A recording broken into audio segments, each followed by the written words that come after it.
clear the pouch all around. This has been criticized for having an ischemic end of the pouch. This is a 2 centimeter diameter cortex band, so if you cannot fit this into the pouch is too big.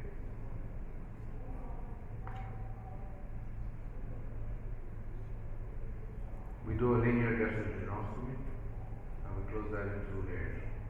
Make sure that you don't entrap the band with the diet because that would lead you to immediate erosion.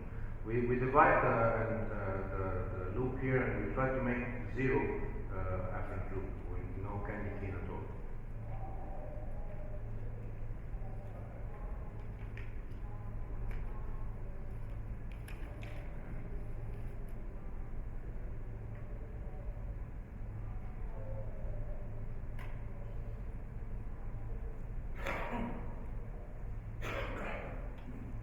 So these are the demographics of our patients. Operative time is typically now anywhere between half an hour to 1 hour. We've had patients go home after 6 hours. The standard in our practice is 1 day.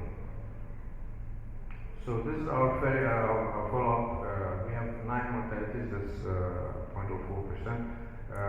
We have 30 leaks, that's 1.5%. And band erosions, we have 2% cases of band erosions. These early on we used to do them surgically, but now we do them endoscopically, and that's very easy to remove. We have 7 cases of internal hernia, although we close continuous closure for both hernial orifices. So if anybody tells you don't close them, you have to close them. And we had anastomotic restrictions in 1% of cases. This is a very troublesome complication that we're seeing frequently and contradictory to what Dr. Lemeri was telling us, that adding a band could help relieve the hypoglycemic symptoms. In our banded bypass, we have severe hypoglycemic syndrome in 1.3% of cases, and we had to, we did 2 cases of reversal, but a few other 2 cases we attached the alimentary limb with disconnected head and attached it to the distal stomach, and that seems to take care of the problem. And also we have 7 cases of gastrogastриc fistula. So this is very quickly, I show you how easy it is to remove the eroded band endoscopically, even if it's a proline. So this is the cortex band, and through the endoscope we just cut it with scissors and pull it out.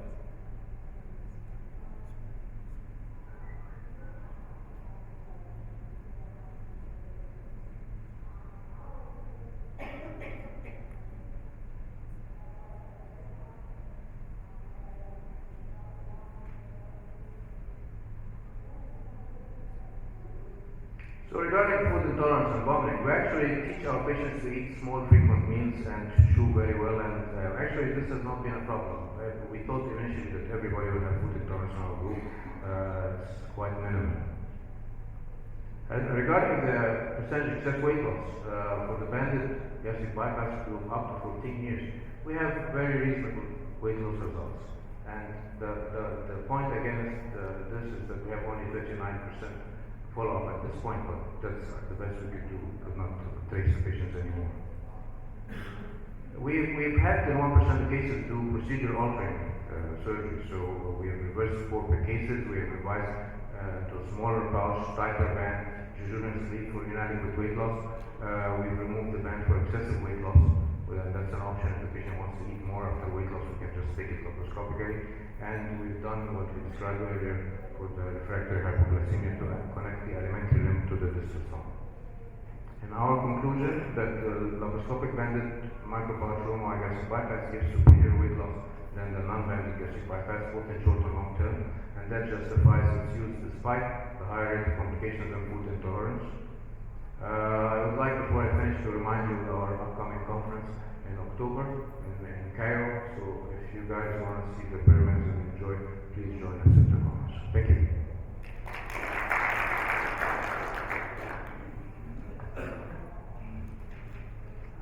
Thank you, Professor Khalid, very much for an excellent talk. Any questions? So, while the question, I have a question. So, when people come and complain to you about food intolerance, what's your algorithm? When do you decide it's time to endoscope? When do you decide it's time to remove the band? I discuss with them first how the nature of the food intolerance. So if they can take like a little knuckle size protein, and that would go down, but they still vomit. I just teach them how to eat more frequently. But if they cannot tolerate that, also I send them to the endoscope to dilate it to see if they have erosion, and that could be removed. If the patient is eating very well and not having any food intolerance, but for like boys when they have 100% excess weight loss and they want to do weightlifting and eat more proteins, I sometimes recommend to them I can remove the band so that they eat more. They put on maybe 10 or 15 kilos of weight, but they don't mind that at this point.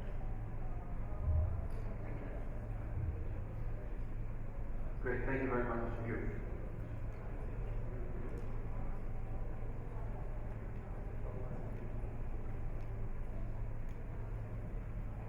Next talk will be my friend Stefan Fawad, and he'll be talking to us about sleep with local and regional work.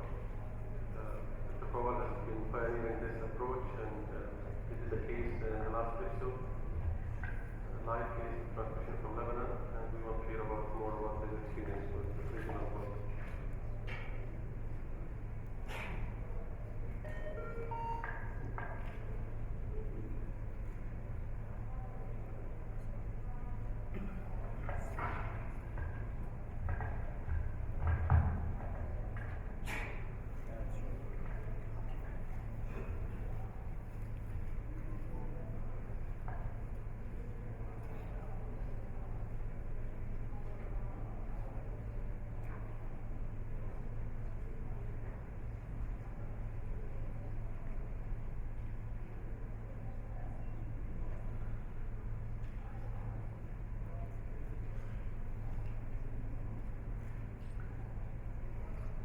Mr. Chairman, ladies and gentlemen, I would like to thank Ahmed Bashir for his kind invitation, and I will talk to you about sleep gastrectomy in the awake patients. I'll start with the question to the audience by raising hands. Who would like to have his surgery under general anesthesia? Who would like to have it under sort of local, epidural, whatever? I see 67% is for general anesthesia. Okay, actually I put a questionnaire in my clinic asking my patients, what do you prefer? Prefer general or sort of local? I mean by local anesthesia because they don't understand what is blood, and most of them choose blood anesthesia. They have the fear of general anesthesia. And we know that obesity affects almost 10 to 15, morbid obesity affects 10 to 15% of the globe. And between these 10 to 15%, we have 10 to 15% over the age of 50. So we have these 15% between brackets out of the indication for bariatric surgery because of the high risk of complications. They cannot tolerate to have general anesthesia. And we know that the stress responses from brachial intubation are potentially dangerous. This has been proven by Padova et al. From the University of Padova, by Caron from the University of Padova. And this is why we started to think in our department of surgery to start doing obesity surgery under block anesthesia. The history goes back to the year 1995 when we started to do simple hernia hydroceles under local, and then we progressed to do laparotomies, and in the year 2000 we did the first laparoscopic cholecystectomy, and I will show you first the technique.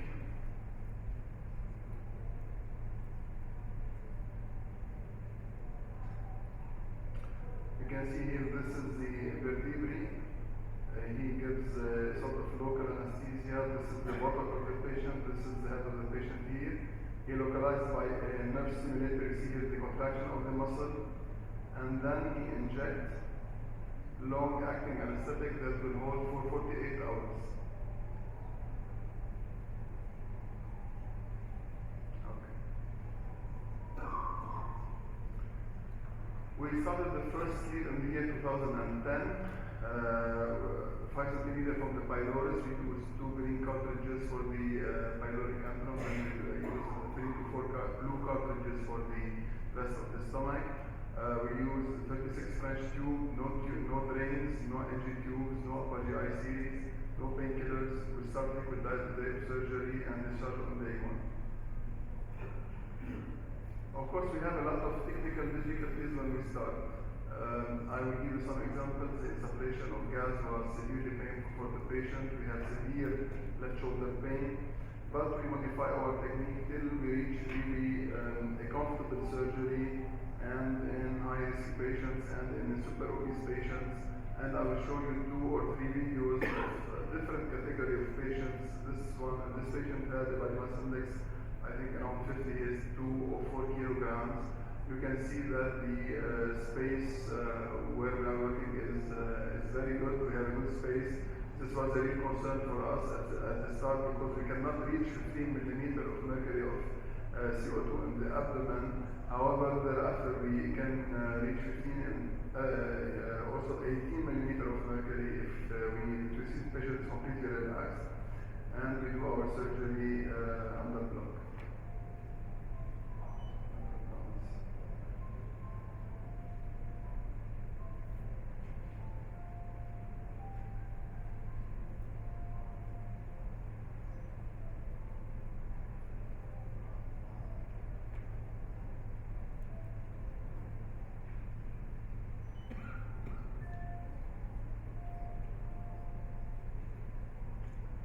Sorry, I can't advance the video. Excuse me.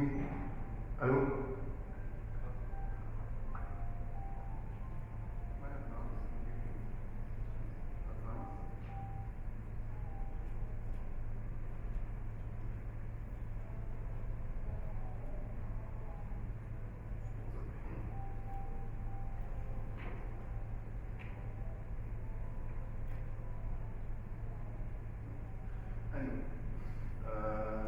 Okay, so we studied 20 patients, 12 females and 8 males, aged 20 to 65 years of age, BMI between 38 and 55.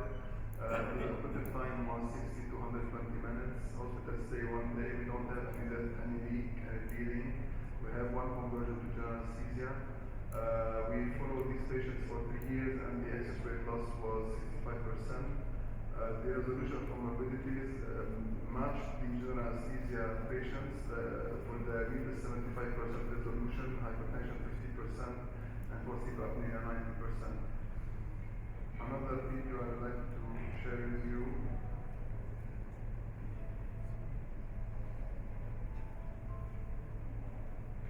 This is I think the ideal indication for our block.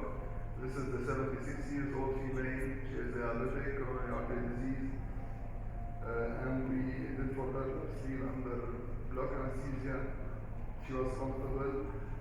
Discharged on day 1, diabetes resolution after 1 month, and she did perfectly well.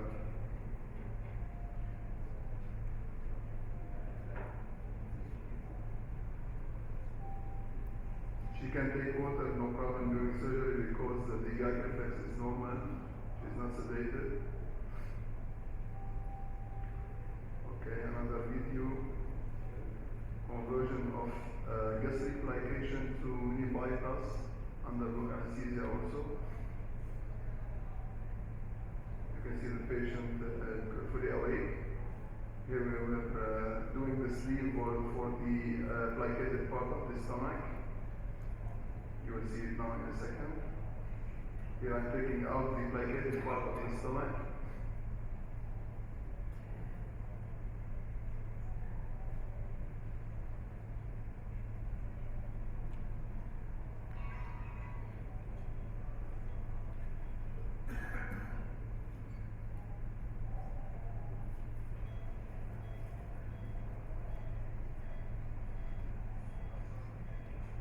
The patient was counting with me the length of his small bowel.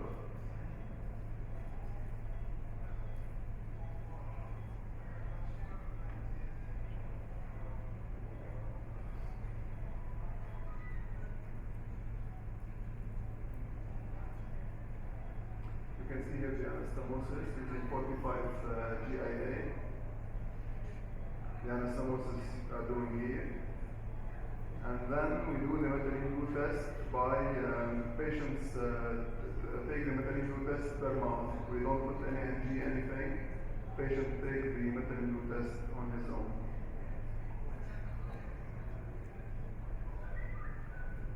Okay.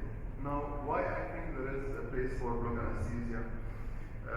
Carl, yesterday, Carl, we talked about the rate of bariatric surgery done worldwide, and the rate depends from country to country. It varies from 0.1% to the maximum is 1% in the United States of America. So we all bariatric surgeons are meeting, discussing, operating this 1% only. And I think that the old generation has already established all type of bariatric surgery, from bypass to bundle bypass to sleeve to bands, etc. And I think that our role as young generation is to market more these type of surgeries by doing more awareness sessions, public sessions, awareness to the people by public sessions through media. We should push for more coverage for bariatric surgery from insurance companies, ministries of health.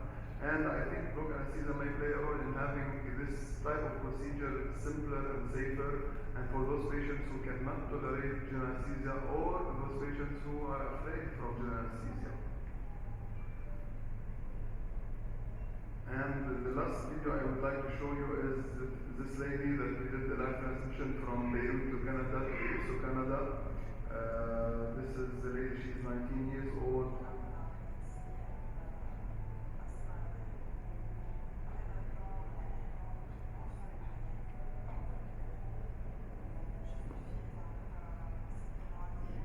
I have some time, Muhammad? I have 2 minutes.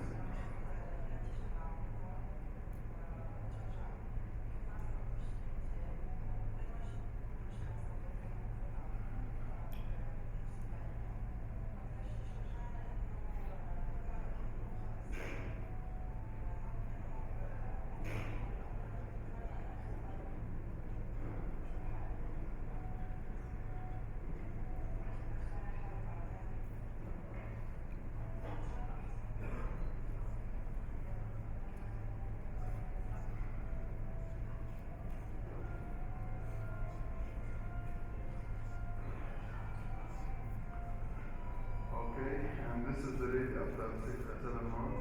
She is, this is a block result. She is fine. She lost like 40 kilograms.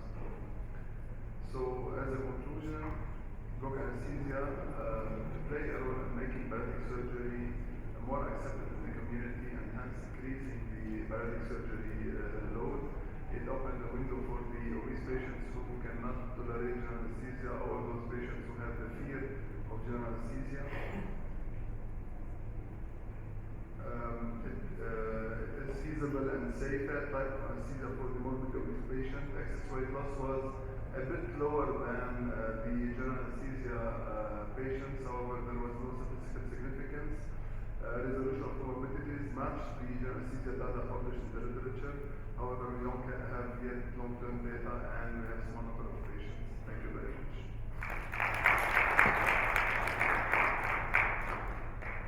Thank you, Haytham. Any questions from the floor? I see there are 6, 7 questions. We'll start with Kim. Congratulations on your outstanding work. What are the contraindications in your mind to block anesthesia, and do you foresee yourself doing, nearly 100% of your cases this way? You mean the contraindication for general anesthesia? Contraindication for general anesthesia? For block anesthesia. We don't have contraindications for block. It can be done for everybody. To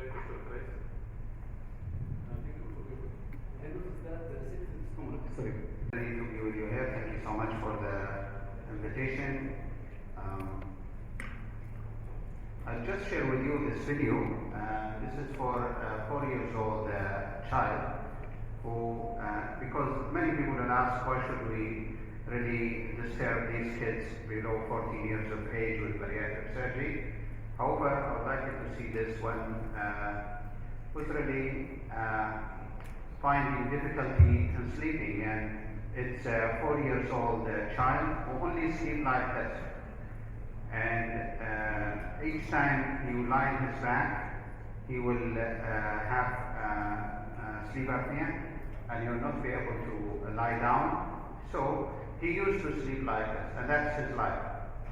And I think anybody who sees such a child will try to do the best, or whatever, even if it's aggressive procedure, to help him to be able to sleep differently. Now, additionally, we don't like to wait until we have somebody who's 610 kilograms to be carried out with a forklifter and do a lot of emergencies situation to help them out of their rooms to the hospital.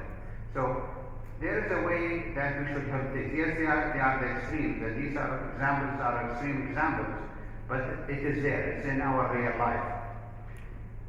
Obesity among children has tripled over the last 30 years, and unfortunately it's more prevalent in those super obese, and also we see them in preschools and schools age, almost quadrupled over the last few years, and they will grow to be obese adults. Up to 80% of those will be obese adults, and even 30% preschool will be obese adults. We have, in addition to this, their comorbidities are really significant: type 2, sleep apnea, hypertension, dyslipidemias, and premature death. Commonly, we see most of these problems in adulthood. However, nowadays we see them more frequently in childhood. And we see also an important factor, which is pre-diabetes, almost going to diabetic state, and we can see the prevalence of diabetes type 2. And you would say almost 2 million of those kids are really suffering from type 2 diabetes.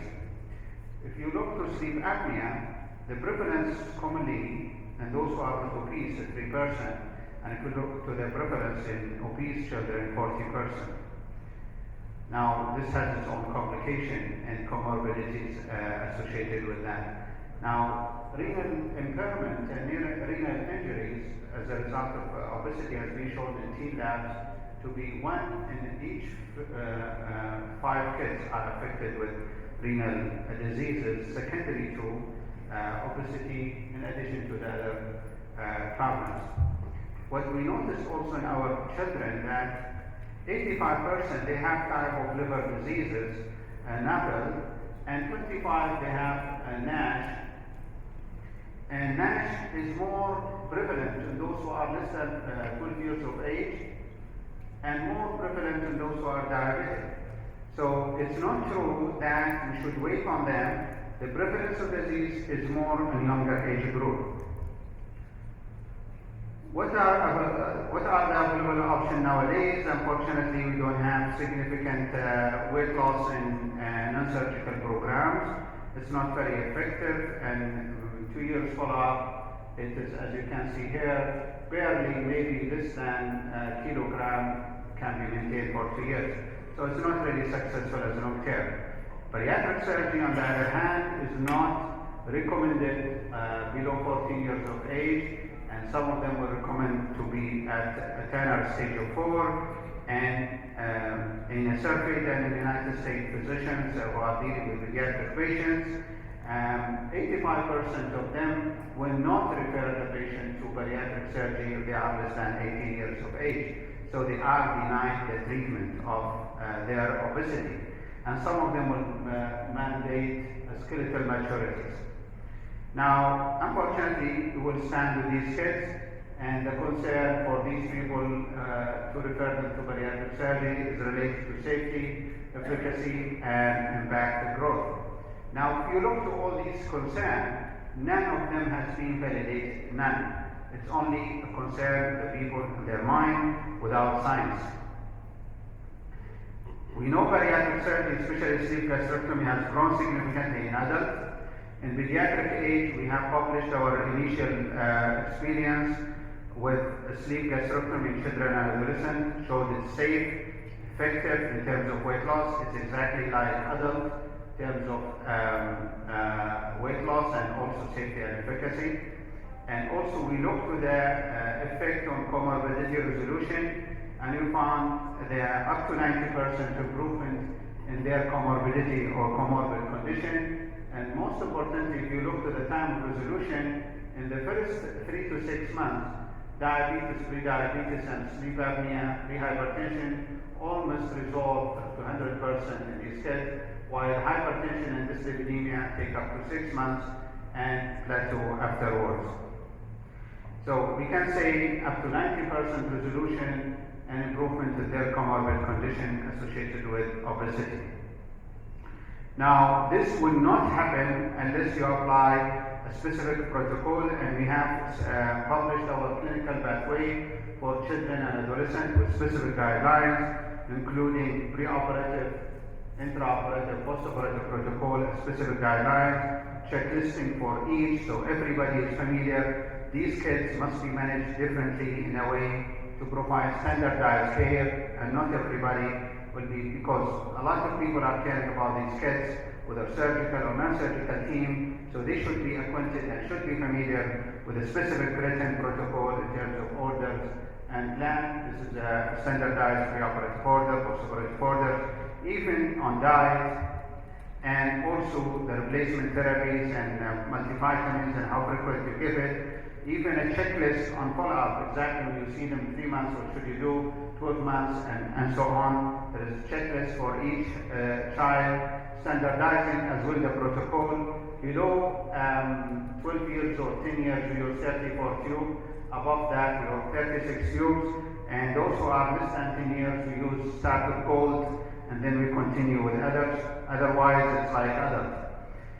Now, how does it compare to weight management in terms of, we compared our surgical to non-surgical patient, and we found they're significant, of course, in terms of weight loss and others, but we noticed also those who are undergoing surgery, as you can see, the BMI up to 5 years is maintained. We also look to at what age we should be doing these procedures, and we compare, and this is coming in the annals of surgery, 127 below 14 years of age to 164 above 14 years of age.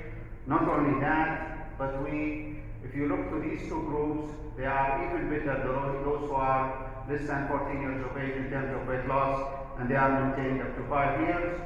But also we compare it to a matched group we divide into 4 groups of surgical patients to a matched group of weight management, and we match them to height and gender, and we look to what will happen to their growth, because that's a concern.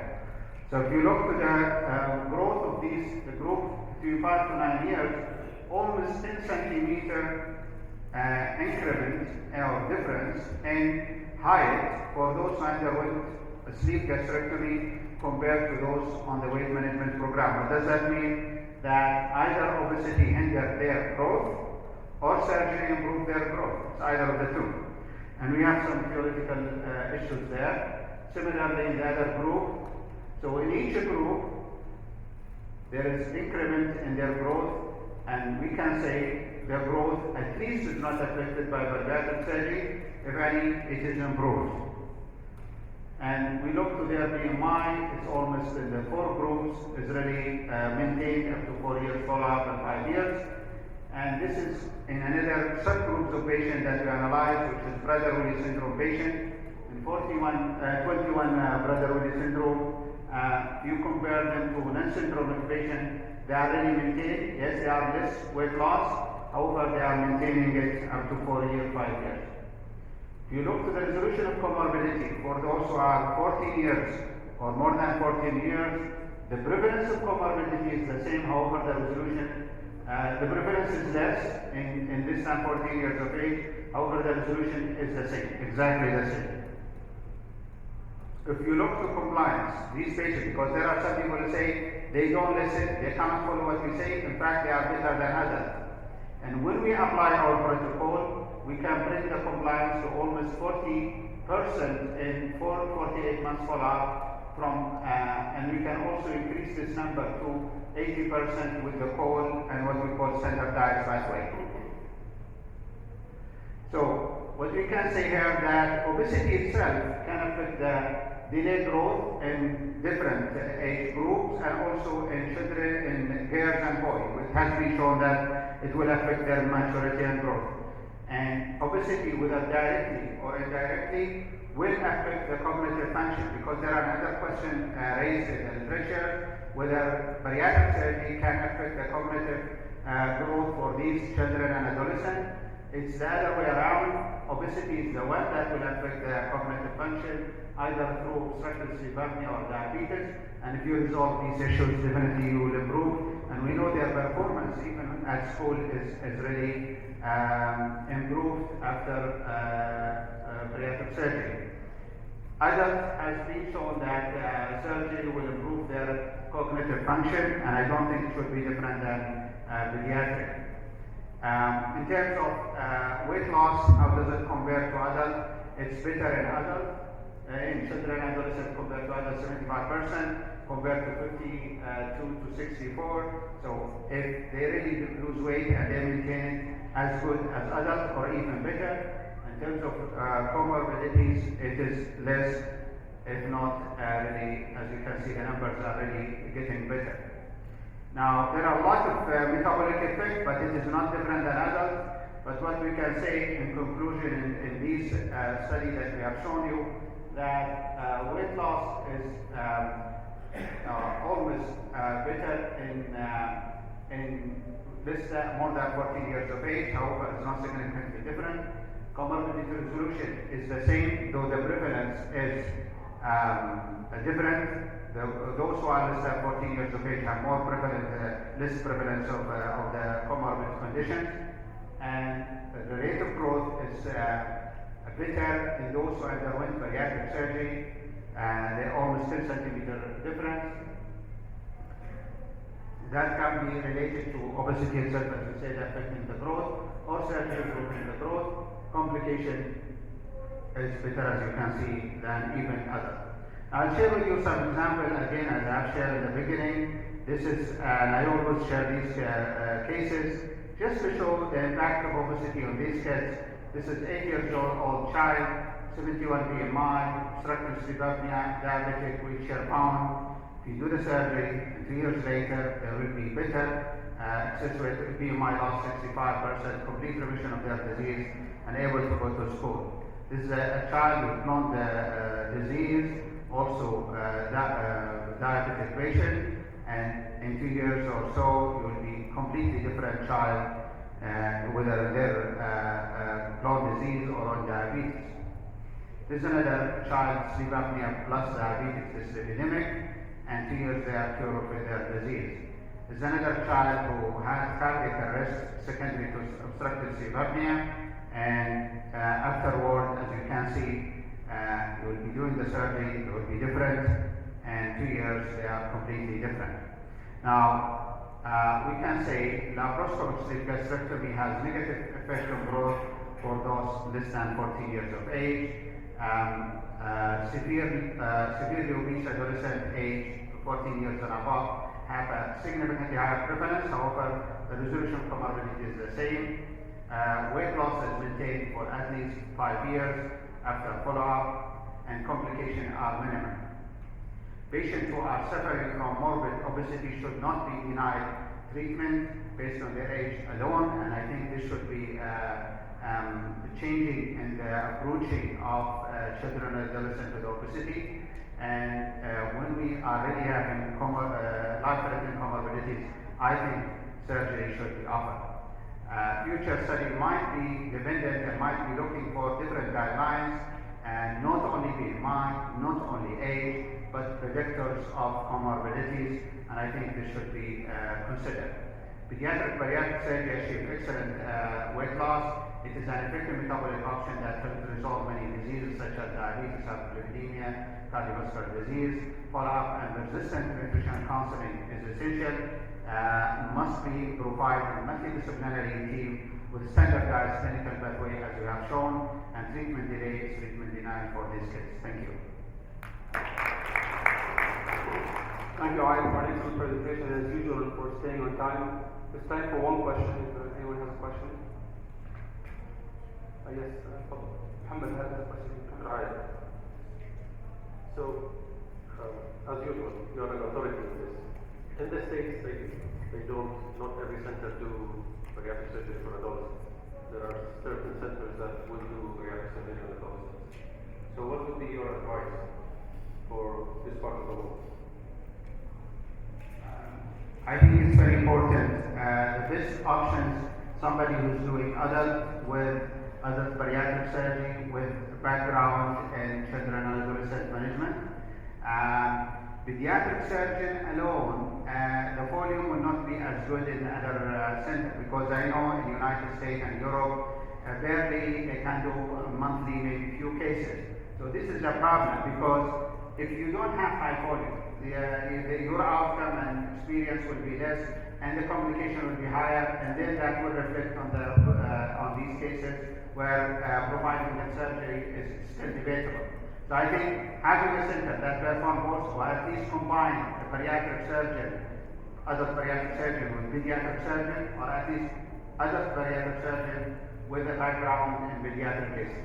And what would be the age that you advise people to start with if they want to? I don't think the age. I have people, as you've shown, 4 years or so. Not your experience. Yes. If somebody I think it should be honestly not limited. If you have somebody life-threatening, I think should be provided. But to start, I think we're above 12 years of age, until the controversies, your center is acquainted with the things, then after you provide it in a standardized way, showing excellent outcome for those who are more than 12 and 14, then you can provide it in a younger age.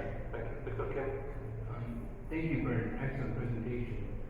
Particularly in the adolescent group, do you take efforts to make sure that it is the desire of the child to have the surgery, or do you think that the health benefit outweigh any potential negative attitudes of the child for the surgery? Thank you so much for this. Absolutely necessary to have the asset and the concept. So I have commonly children 10 years, 12 years, and so even older than this, coming to the clinic, and they are forced by their family to go to the doctor and visit. I completely reject that and say, just discuss, let them read, let them understand, and then when they understand it, comprehend it, and they accept it, and they are the people asking for it, then we go ahead with it. But if we have done it in somebody who's not accepting it as a child, he will work against it. He will try in the future, psychologically, to prove to his family that they have done something wrong for him, force him to do, and he will continue eating completely different and not listening to them. Just a follow-up question. In regards to the consent and assent for the patients, have you had any problems Yes. or any complaints from the children themselves after they grew up, besides with regard to the decision of the surgery? Do you have a problem? Any regrets by the patients with regard to the surgery later on? Very few of the kids, sometimes, especially in the first early weeks, or maybe more than the first 30, 40 days, they will be having a lot of pain and a lot of restricted behaviors. And they might be really sad to go for that. And we know it in adults, some depression and other these things. But when they see their weight is really, they are losing weight, and they are really completely different than when they were in the past, definitely that improve and they completely recover from this problem. And we should not undermine, honestly, the psychological impact of obesity in children. I have seen kids in my clinic, they don't go to school, they don't go to social activities because of this. And even some of my colleagues who are physicians. Okay. You can see the foreign body there, the uterus.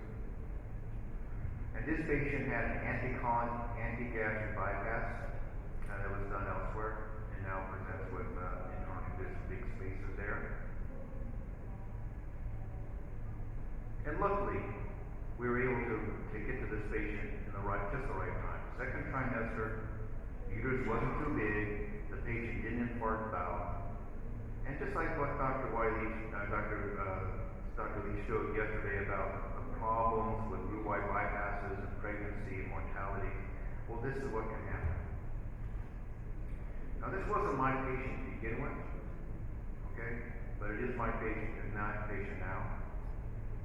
And I keep thinking to myself, if I elected not to close any defects, and this is what happened, how I feel about it, not gone that extra mile to do things. I feel pretty guilty to think that maybe if I spent an extra 3 minutes closing the defects, the patient could have avoided this and not lost her baby and it been fine. Now this patient turned out just fine, but I just feel lucky. I feel we were very lucky to have intervened at the time we did, because she was being seen elsewhere. So anyway, anti-colic, anti-gastric bypass with an internal hernia in pregnancy. And you can see the method is you start the ileocecal valve, you pull back until everything reduces and everything lines up very nicely, and then you can see things are. And then we simply close.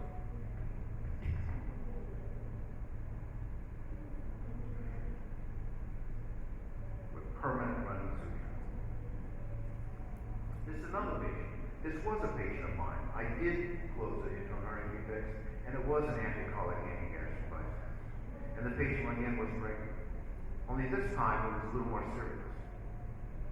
So this patient had been in and out of emergency rooms with nausea and vomiting, which they thought was due to ulcer disease or just pregnancy-induced nausea and vomiting. And then she shows up in her third trimester of surgery, of pregnancy, and this is what we find. Now the patient had what appeared to be some kind of perforated valve, something sealed there. And as we move around, and this is another argument for putting in your left upper quadrant port first, because you do not want to laparoscope your uterus. Now here's the cecum and appendix. There's the colon. And then for those of you who have never operated on a patient with an internal hernia, this can be quite confusing. So, this is of some concern. We know there's a perforation somewhere, but we don't know exactly why. And we're not quite sure why this patient wasn't a lot sicker than he was, but so here's the colon, here's the appendix, here's the Peterson space, and the whole idea is to not grab this valve, but to start at the ileocecal valve and pull this out and reduce it. So we see this is, you don't want to pull on this side of one, you want to pull on this one. You have 3 minutes.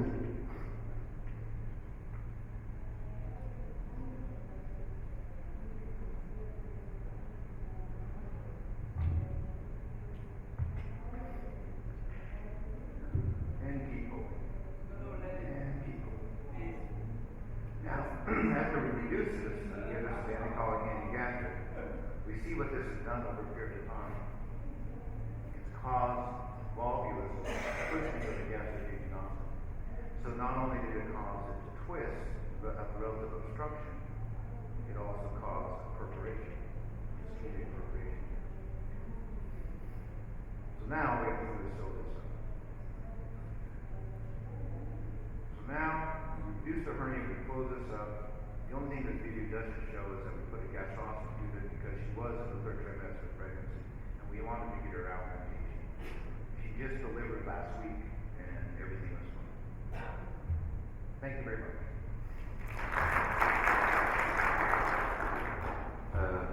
Now we shift to the next talk. Cirrhosis, what should we do in pre-existing versus incidental? Dr. Miller, please.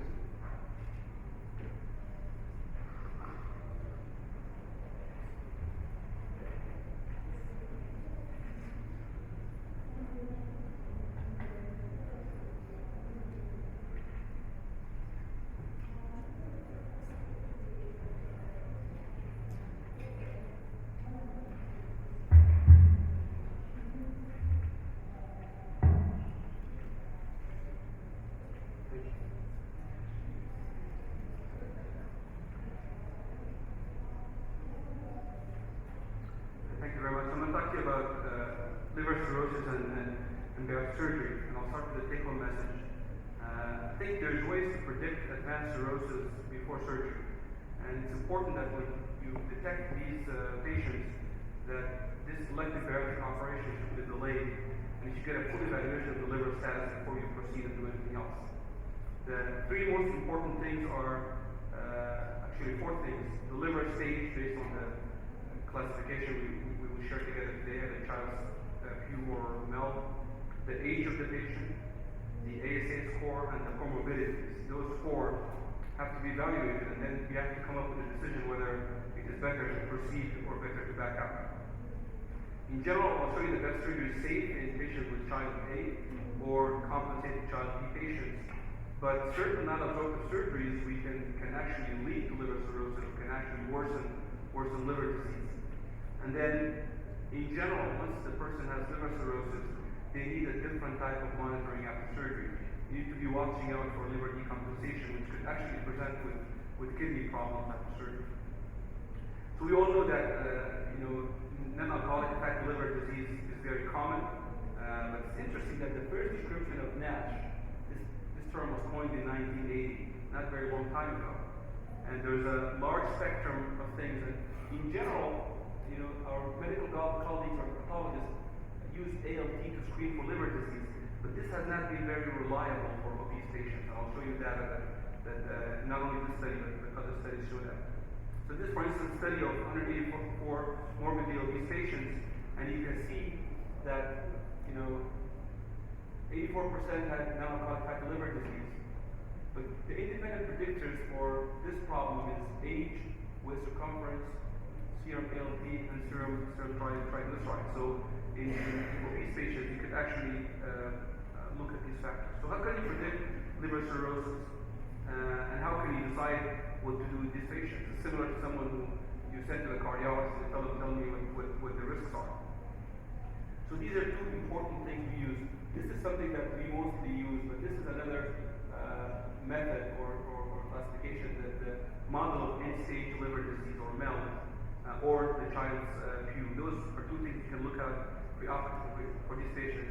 But the other things, as I told you, is other comorbidities, age, and ASA score. Now, once someone is found to have liver cirrhosis, then maybe before you get an evaluation, you should delay their surgery until you decide what you have to do with them. Why?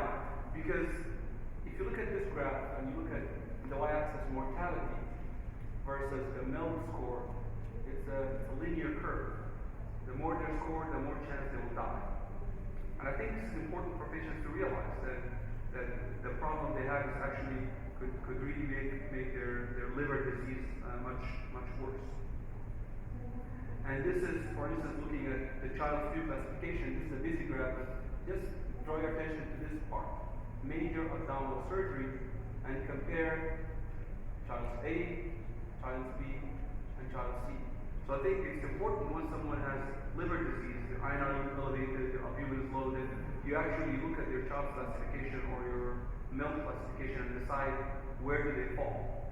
And the easiest way is to send them to a pathologist and actually delay the surgery, get the workup done, and decide where they are before you actually proceed with surgery.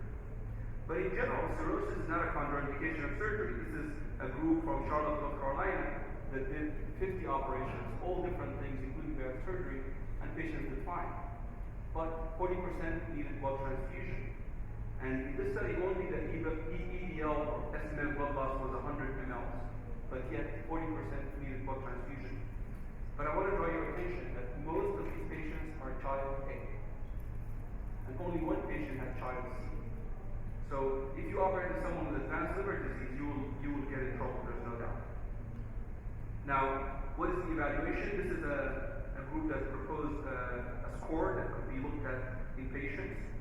And they looked at these factors: age, body mass index, hyperglycemia, which is like looking at comorbidities, platelet count. I think this is important. The more a person has liver disease, the more they will have a low platelet count. Serum albumin, this is part of the child's, and then AST and ALT ratio, and they came up with a score. And they found that you could predict advanced cirrhosis almost 84% of the time with good accuracy, and the positive predictive value is 83.7%. And the score had a very high accuracy to exclude advanced patients. So this is a nice way to actually look at your patients and try to exclude patients with advanced disease before you take them to surgery. And it has a reasonable specificity as well. Now, if you look at why patients who have liver disease worsen after surgery or decompensate, you have to realize that the anesthetic we use, the hypotension that happens in surgery, even if there's no bleeding. But then if you add to that bleeding, if you add positive pressure ventilation and pneumoperitoneum, you have a perfect storm that can actually decrease the blood flow to the liver. And then this hemodynamic instability could actually make the liver that is usually having portal hypertension and the flow is not coming from the portal vein, flow is mostly coming from the hepatic artery. They have splanchnic vasoconstriction, and that's why the liver gets affected. So it's irrespective of the procedure you do, it just depends on the hemodynamic instability. So what is the effect of bariatric surgery on liver disease? Now, if you look at malabsorptive surgeries, we all know from the GI bypass that they had a 10% mortality and a 50% morbidity. And most of it was from liver problems, and that's why we stopped it. So if you look at this study, patients could come as far as 23 years later with problems of worsening liver cirrhosis. Now, this could happen also after BPD. This is a case 14 years after BPD, and the patient having liver decompensation. Another case after duodenal switch. So malabsorptive surgery could actually make the liver problems worse. And it could happen actually very late. That's why when someone has a malabsorptive procedure, they need very, very strict follow-up after surgery for the rest of their life. And for that, every bariatric patient needs, but specifically patients who have malabsorptive surgery. And there are things that can happen a long time later. In this study of 248 patients who had gastric bypass and had 12 years follow-up, the preoperative BMI was 56, and we know that the mortality after bariatric surgery is lower than the mortality after patients who tried intensive medical therapy. Mostly patients have less chance of heart attacks, less chance of cancer in women, but there is more suicide, there's more homicide. And in this case, they found that some patients develop alcoholic cirrhosis. There's some literature that taking alcohol can become a problem after gastric bypass because of the absorption. So there is an increased perioperative mortality after bariatric surgery patients who have cirrhosis, and it depends on the experience of the center. It depends on the status of the liver. So these patients tend to stay a little longer, and the volume of the practice actually matters in terms of the complications. The more experienced you are, the less chance you'll have in trouble. But this is not the reason why we're talking about liver cirrhosis and morbid obesity and bariatric surgery. The reason is because bariatric surgery could help someone who has a liver problem. But we need to stratify which patients have a liver problem too advanced for us to help, versus patients who have a liver problem or liver cirrhosis, where we can actually do the surgery, help them lose weight, and then improve their liver. So for instance, this is a study looking at the effects of bariatric surgery on non-alcoholic fatty liver disease after 2 years. And you can see at baseline, 67% of patients had NASH, 33% had non-alcoholic fatty liver disease, and cirrhosis was present in 5% of patients. And when they repeated the liver biopsies and they repeated the labs, most of these patients improved. So if you take someone with liver cirrhosis, you work them up before surgery, you make sure their stage is not very far, they have the surgery, they lose weight, they stand to benefit a lot. Another study looking at liver fibrosis and liver cirrhosis, weight loss in morbidly obese patients was associated with the reduction in the prevalence of liver fibrosis. So the surgery does help. But before you operate with anyone with liver cirrhosis, you need to quantify what's their status. Are they mild, moderate, or severe? And then you have to decide what to do with them next. More studies showing that histologically, even when you blind the pathologists to the grades of the cirrhosis before surgery, post-bariatric surgery biopsy shows that cytosis results in 75% of patients, and inflammation results in 75% of patients.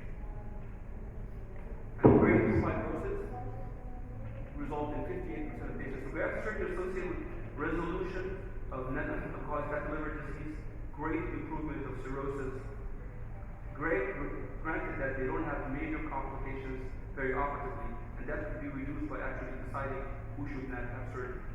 So for the sake of time, I will just show you this last study. These are patients who have morbid obesity and they're waiting for liver transplantation. But the liver or kidney transplant team decided that they're too heavy to have surgery. But this group actually elected to do bariatric surgery on them after workup, and you can see in 15 patients, 7 had end-stage renal disease, and the rest had end-stage liver disease. At bypass and sleeve, complication developed in 2 patients, both with cirrhosis, but nobody dies. Mean follow-up is 1 year. But in 93% of patients, these patients could actually meet the institution's criteria and get a transplant, liver or kidney transplant at the end.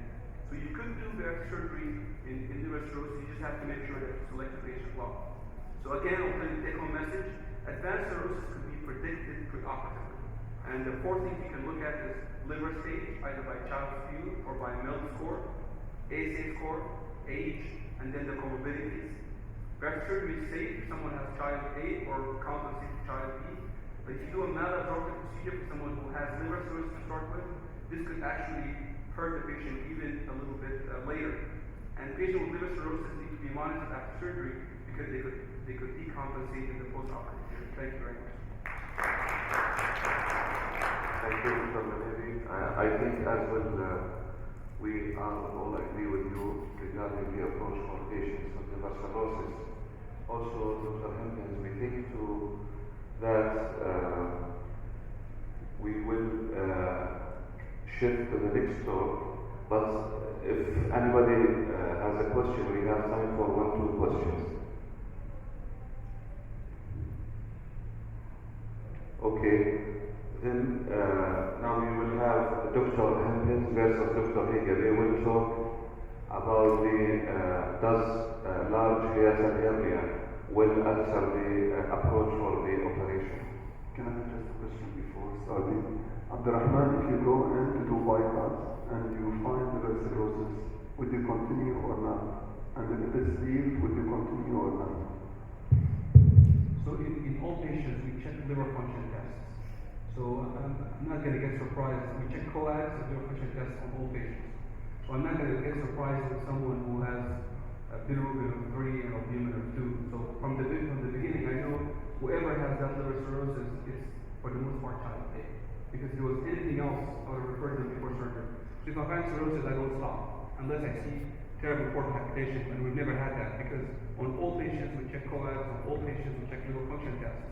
So by the time preoperatively they come, we know that their status is not a poor status. Their liver disease, no matter what it is, it's not terrible. So we proceed and we just continue with the surgery. May I have also one question, please? As we know, if you are planning a gastric bypass, the bypass is a compliant procedure with a little malabsorptive component. It's mainly restricted. Why not to proceed with the standard bypass, at least with the short elementary limb? What do you mean standard bypass? I mean, you mentioned that malabsorptive procedure should be avoided in patients with cirrhosis. The bypass is, okay, it's a combined, but it is mainly restrictive procedure. But the bypass has very little malabsorption.